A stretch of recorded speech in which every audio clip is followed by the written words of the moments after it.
Thank you for joining us. Where the Electoral Commission was speaking to the Deputy Commissioner for Corporate Services, Dr. Eric Bosman-Asari. And then for the next 20 to 30 minutes, we want to have just some brief conversations on how the Electoral Commission is ready, preparing itself for that major election. But we also do know that it's just under 30 days to this election. And I have to say, thank you for joining us, sir. Welcome, sir. Yeah.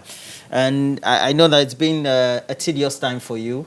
The period where we are in also means that we all have to brace up for the challenges ahead. How would you say the Electoral Commission currently is feeling among your rank and file? Well, I think for the Electoral Commission, I will say without any hesitation that we are fully on course. We understand the times we are in. We planned ahead of a schedule. So as we speak now, most of the things we had to do, we have done them.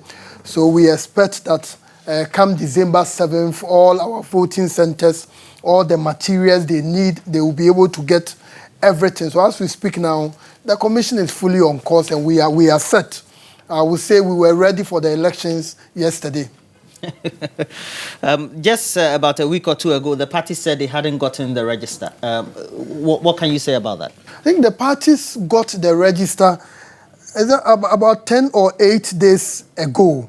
If I could get the date right, it was on a Saturday, the day the commission appeared in Parliament. So as we speak now, all the parties have the registers. We've given it to them, the registers for the various polling stations, constituencies, regions, nationally, they have everything. One of the considerable things that had been discussed in the media over the last week or two was a disagreement or an impasse over printing of either the notice of poll or the papers or the ballot paper, so to speak.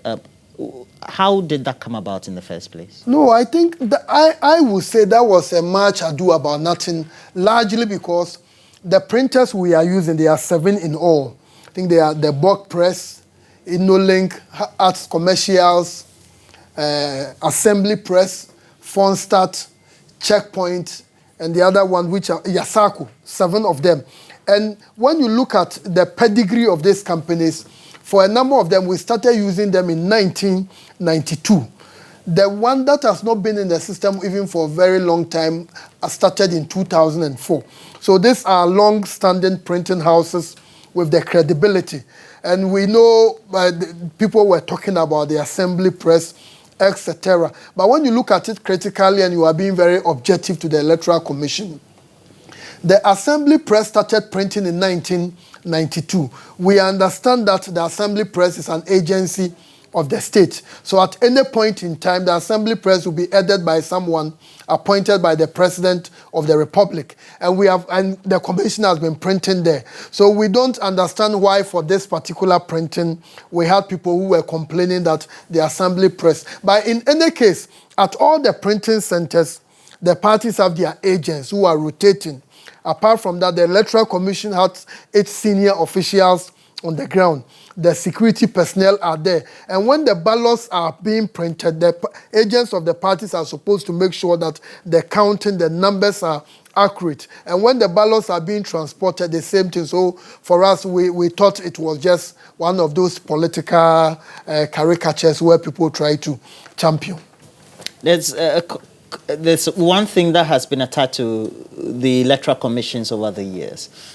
There is the feeling that the posture is always that you ignore or you tend to gravitate towards the government in power. Is that an image that you as chairs and leading officers of the Electoral Commission you're worried about? I think for the leading officials of the Electoral Commission, beginning from the chairperson to the rest of us, we understand that that is the nature of the politics in this country. And we've got to understand that we live in a system where the politics is very, very adversarial. It's very, very majoritarian, where you have two parties who are almost neck and neck, and each of them always wants to take advantage of developments, even at the Electoral Commission. But the reality is that when somebody associates the Electoral Commission with Party A or Party B, there is no solid evidence to support that, because when you look at how our elections are run in this country, at each point in the exercise, in the activity, the parties are well represented. And we just discussed how the printing houses are embedded with agents of political parties. When we are sending the ballot papers, the parties are there. When we are going to the polling station, the parties are there. We understand there are many political parties, but for the two of them, at each point of the exercise, the two parties, they have their agents there. When we go to the regions, to the police, to keep the ballots, everything, the two parties are there. So the two parties themselves will admit to you privately that the way the processes are, it's impossible for the Electoral Commission to favor Party A ahead of Party B. If there's anything to be said about the posture and the behavior of the two parties towards you as a commission currently, how would you describe it? No, for us, we understand the nature of our politics, and the political parties always want to achieve some political capital by making certain observations or making certain conclusions. But what we see it is that it's part of the job. This is a job hazard. Once you are in charge, one party will say this, the other party will say that. But as a commission, we are only committed to doing the right things and doing things right. And we believe that the good people of this country are the best judges. We said we are going to do registration, we are going to put measures in place. People thought that after the registration we were going to have a spike in the COVID, and the commission made it very clear that we are going to put measures in place. So when you follow the things we have been doing, in spite of the accusations here and there, you can see that clearly the majority of the people of this country, they have some confidence in the Electoral Commission that these are people who can do a very wonderful job for this country. What do you make of conversations surrounding the registration process itself? Knowing that we came out, got the numbers 17 million in excess, and it exceeded what we had projected. No, it did exceed what we had projected, because when we were going into the exercise, we had this pandemic which was looming at us. Apart from that, some of the political parties even went on the tangent of telling people not to go and register. We went to court, and the court made it very clear that the Constitution is on the side of the Electoral Commission. So as a typical public agency, when you are doing the work of this magnitude, there is a tendency for you to estimate that for some people, because of the pandemic, they weren't going to show up. So we did our estimates based on that. But we were also looking at the numbers we had on the register before. Let's be very clear. Before the registration, we had 16.8 people on the roll. Apart from that, we had another 800,000 people either on the exceptions or on the multiples list. So you put together, you are approximating almost 17.6. And we were also going to register all those who had just turned 18 and all Ghanaians who had not also registered. So potentially, the commission estimated that we were going to reach about 20 million if we had done only a limited registration. So when you look at the current numbers, we have a little over 17 million.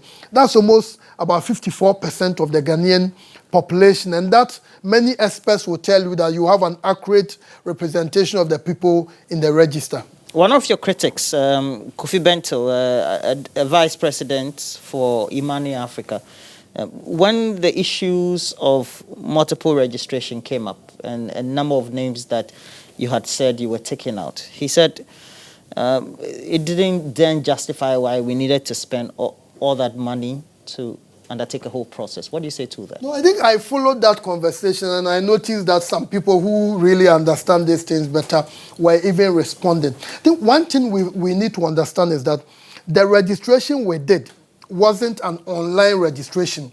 We did an offline registration. When you do an offline registration, what it actually means is that the different machines, they don't speak to each other. They are not connected to each other. So it's very, very possible that Mr. Walker will register at Kanda. And after registering at Kanda, Mr. Walker will go to Adenta and register again. And Mr. Walker will not be identified. But when we finish everything and we are consolidating the data, or we are putting them together in our data system, then the system will begin to flag those who registered twice, those who registered multiple. And that's the has been the argument of the commission that, and once you understand these things, I know many people responded to him very well. And you've done all that. Your system has flagged it now? All those individuals have been flagged. So how many, can you take us through the numbers then? I think currently the register has almost, in total, we are looking at a little over 17,056,000 or so. And out of this, about 14,000 of them are on the exceptions list. The exceptions list, these are individuals who maybe they had not turned the age of 18 and they went to register, or they were not residents of the areas where they registered, or they were not, maybe they were not Ghanaians or they are not Ghanaians, so they were challenged. So it went through a legal process and their challenges were upheld. Apart from that, we have another about 16,000 or so people who are on the multiples list. These are individuals who registered twice, at times even 3 times or 4 times, and the system has flagged them that they did that. But is it not possible? Because I've had an interaction with a number of your agents who said initially there were people who came to be registered, and the system, either the data they collect, the way they inputted, or they had calibrated the system. The information that was inputted was wrong. So they could have gone somewhere else to go and register, which may not necessarily be their fault. No, for those individuals, the system will let us know that, oh, for this person, it may be an accidental duplicate. How because will the of the system time. do that? No, the system, that's why all those on the multiples, the commission just didn't take the decision. The system will flag them that Mr. Walker, Mr. Sari, Mrs. This, all of you have been identified as having registered multiple times. Then we'll put a team together. The team will look at the time differential, whether it was done at this time or that particular time. So the team was made up of civil society, political parties had their representatives. I remember the NDC was there, the MPP was there, the other parties were equally represented. So this wasn't like the Electoral Commission sat down and took the decision that you have done multiple. We went through a process where different people sat down. Okay, so that would mean that that has been resolved. That has been resolved, so we don't have any problem with that. So we have a register that is not offline now again? In terms of offline, the offline was for the registration purposes. Now that stage has been completed. So now we have a final register for the elections come December 7th. And it means that we're going to have a registration process which is still going to be undertaken offline? No, in terms of registration processes, you know, because of the upcoming elections, we are not registering. After the election, one of the things the commission is considering doing is that once people turn 18, maybe they have their Ghana card, they can just go to the district office and register. And the district offices have the facilities for online registration. So for that one, once you are doing that, you are not going to be having problems with people. But once the registration is online, and you are going to register, the system will flag you and tell you that you've already registered. During the period of the voting, are we going to have the system we have currently speaking to each other, or is it still going to be offline? No, you know what we are doing for the voting? We are going to use what we call the biometric verification device.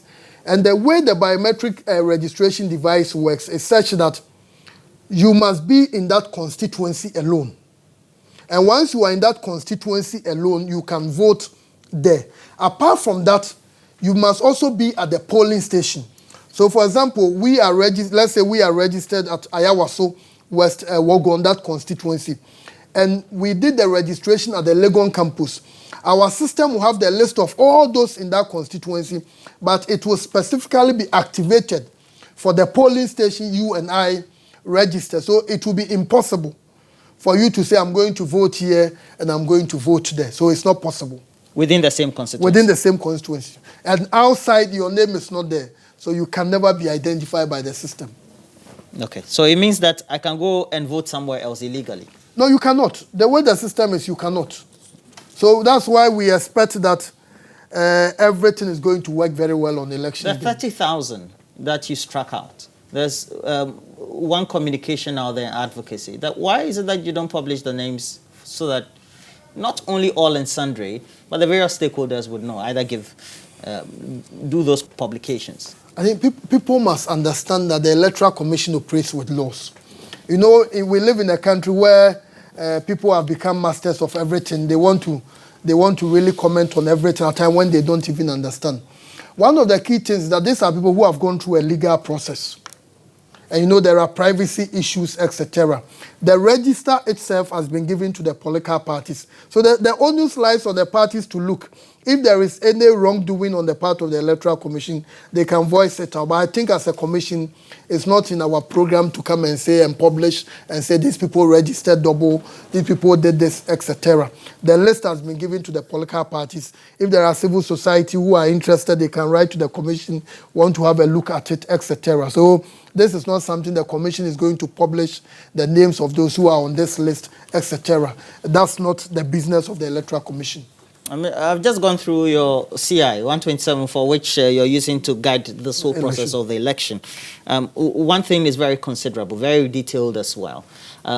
What are the points of disputes, if they should arise, that people can seek redress? No, when you look at the Electoral Commission, people might think that, oh, it's only the Electoral Commission, but there are others. There are other institutions that are very, very important when it comes to the court. The court is very, very important when it comes to disputes, etc. But for most of the disputes arising out of elections, especially if you are looking at whilst the voting is ongoing, we have the parties have their agents. And you know, at our polling stations, we have the presiding officer who is like the boss of the polling station. So in case there's any problem, etc., he is supposed to ensure, bring the parties together and address. And within the district, we have the returning officers and the district officers. So these are things which are fully stated in our laws, and our officers are on top of these things. Now, we all do know that we just have less than 25 days to this election. If you look at the processes you've put in place, the dialogue you've had with your key stakeholders, i.e. the parties, very critical, and civil society, would you say that you're in a position to conclude you're ready? And what would you tell us have been the steps you've taken so far that gives you that confidence? No, in terms of engagement with the parties, we've had several engagement with civil society, the parties. I know ahead of this election, we are going to have the final IPAC meeting with the parties where some of the voting days activities will be demonstrated to the political parties, and even for the general public, we've made it very clear that this time we are going to have 6 officials at each polling station. We are going to have a COVID ambassador. As a commission, we are very particular about the COVID cases in our country, and we want to make sure that we do everything possible so that on elections day, there will be no problem with people contracting the COVID. So at each polling station, we are going to have a COVID ambassador who will ensure that we have water there, people will wash their hands, who will also ensure that sanitizers, everything is in place. And even beyond that, we are also going to have manuals to be given to the political parties to train their agents who are going to be at the polling station so that they will understand what goes on at the polling stations. And apart from that, we are also going to have a lot of media engagements as we are doing now to trumpet home, to drum home to the general public in terms of the readiness of the Electoral Commission. And we are assuring all people that we have also engaged with the security agencies to ensure that all the polling stations are well secured. People should feel very safe going out there to go and exercise the franchise. And even beyond that, the Commission has made it very clear that we are reducing the threshold for each polling station. So as we speak now, almost 70% of our polling stations will have 500 or less. So a number of our polling stations are going to be, the people are not so many between I think about the lowest polling stations has about 6 registered voters, so from 6 to about 500, almost 70%. So we expect that when the people go, they are not going to be in the queues for long. And the polling stations that are more than 700 are only about I think about 3 or 4% of the polling stations are between 700 and almost 749. So clearly the Electoral Commission is on track, and we anticipate that once people go to the polling stations very early, within the shortest possible time, they will be able to exercise their franchise. When it's 5 p.m., they can come back to the polling stations to observe the counting of the results. The polling stations, how many are we working with? Currently, we are doing 38,622. During the registration, we used 33,367 33,367. But we noticed that a number of the polling stations registered more than 749. So those centers have been split. So if you have a polling station that registered about 800, we divide by 2.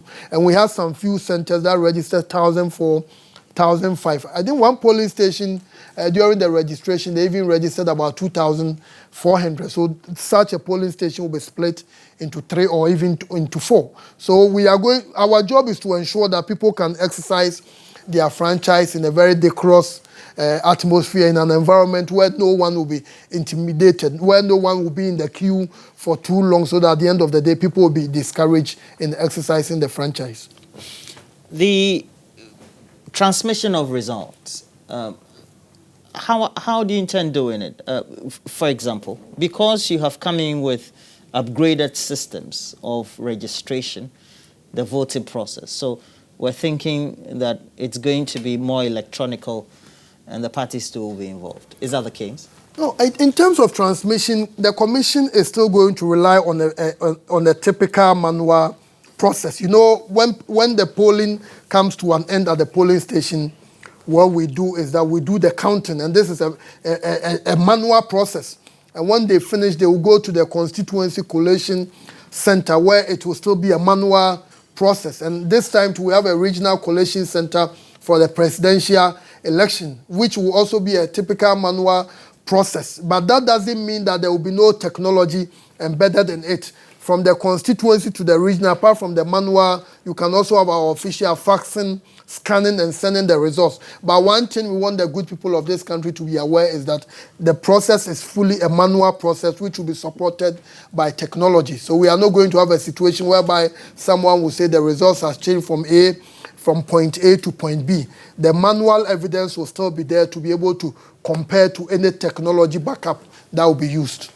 If you say manual, you mean writing. Are we writing on boards or on the sheets? Or? No, when I say manual, the typical counting, everything will be done manual. But in terms of writing and others, the technology aspect will be embedded. So clearly, the process is a manual one which is being supported by technology. So we are not going to have technological equipment counting the votes. No, that's not what we are going to do.